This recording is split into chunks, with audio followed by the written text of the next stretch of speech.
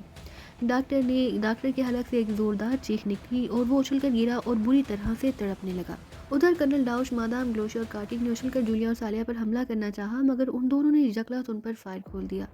گولیاں ان کے جسموں پر پڑی اور وہ بری طرح سے لہراتے ہوئے وہیں گر گئے۔ کراسٹی دوڑتے ہوئے ڈاکٹر کے پاس آ گئی جو گھسیٹ کر کھلے ہوئے دروازے کی طرف جانے کی کوشش کر رہا تھا۔ کراسٹی نے اس کے پہلو میں زوردار لات ماری تو بوڑھا ڈاکٹر حلق کے بل چیخنے لگا۔ باہر جاؤ اور جو نظر آئے اسے ہلاک کر دو، میں اس ڈاکٹر کو دیکھتی ہوں، جولیا نے کہا تو سالیہ اور کراسٹی کھلے ہوئے دروازے کی طرف بھاگ گئی۔ تمہارا نام گولسٹن ہے؟ جولیا نے اس بوڑھے کے قریب آ کر پوچھا۔ ہاں، میں ڈاکٹر گولسٹن ہوں۔ تو تم ہی ہو وہ یہودی سائنسدان جس نے پاکیزہ کو تباہ کرنے کے لیے نکلی سلور پاور بنایا اور ایسف میزائل تیار کیا تھا؟ جولیا نے نفرت بھرے لہجے میں کہا۔ میں نہیں۔ کہاں ہے تمہارا ایسف میزائل؟ جولیا نے اس کے پہلو میں ٹھوکر رسید کرتے ہوئے کہا۔ وہ یہاں نہیں، وہ یہاں سے دور ناگرام پہاڑیوں میں نصب ہے۔ جھوٹ مت بولو ڈاکٹر گولسٹن، ہمیں معلوم ہے کہ تم نے ایسف میزائل اسی لیبارٹری میں رکھا ہے۔ کوئی بات نہیں، ہم اس لیبارٹری میں ہر طرف میگا پاور بم لگا دیں گے۔ ان بموں سے تمہاری یہ لیبارٹری تنکوں کی طرح بکھر جائے گی اور اس ایسف میزائل بم پھٹ جائے گا جس کی تباہی سے اوپر موجود بیس کیمپ اور پہاڑیوں میں موجود فوجی ہوائی اڈہ بھی تباہ ہو جائے گا۔ جولیا نے کہا۔ میگا بم؟ کیا تمہارے پاس میگا بم ہے؟ مگر یہ کیسے ہو سکتا ہے؟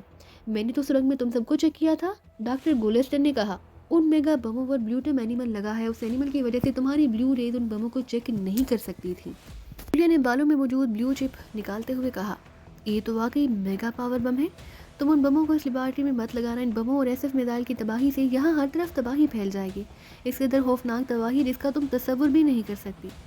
ڈاکٹر گولسٹن نے خوفزدہ نظروں سے بموں کی طرف دیکھتے ہوئے کہا۔ کیا اس لیبارٹری میں کیمیائی اسلحہ بھی ہے؟ جولیا نے پوچھا۔ کیمیائی اسلحہ؟ او نہیں، جہاں کیمیائی اسلحہ نہیں، لیکن اس کے باوجود ایسف میزائل بے حد طاقتور ہے جو یہاں زبردست تباہی پھیلا سکتا ہے، ڈاکٹر گولسٹن نے کہا۔ چلو میں تمہاری بات مان لیتی ہوں، میں نہ یہاں میگا پاور بم لگاؤں گی، نہ ہی ایسف میزائل تباہ کروں گی۔ میں اپنی ساتھیوں کو یہاں سے لے کر بحفاظت نکلنا چاہتی ہوں۔ کیا اس سلسلے میں تم ہماری مدد کر سکتے ہو؟ جولیا نے کہا۔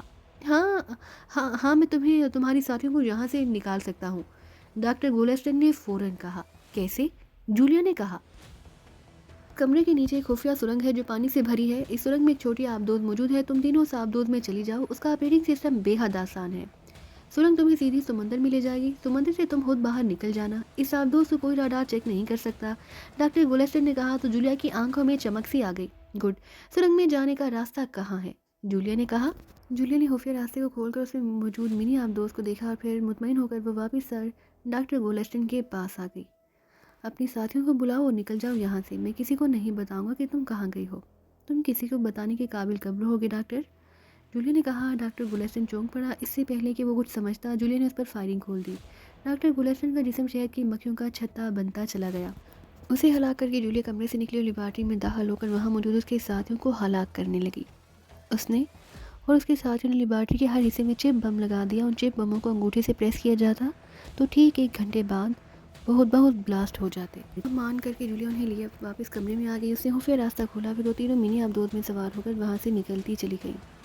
کمرے کا دروازہ کھلا اور سرڈوگان واش روم میں آ گیا، وہ کسی دوسرے خیالوں میں کھویا تھا، یہی وجہ تھی کہ وہ فرش پر پڑے ہوئے مدھم سے سیاہ گول نشان کو نہ دیکھ سکا۔ اس نے قدم آگے بڑھایا اور چلتا ہوا عین اس گول نشان پر آ گیا۔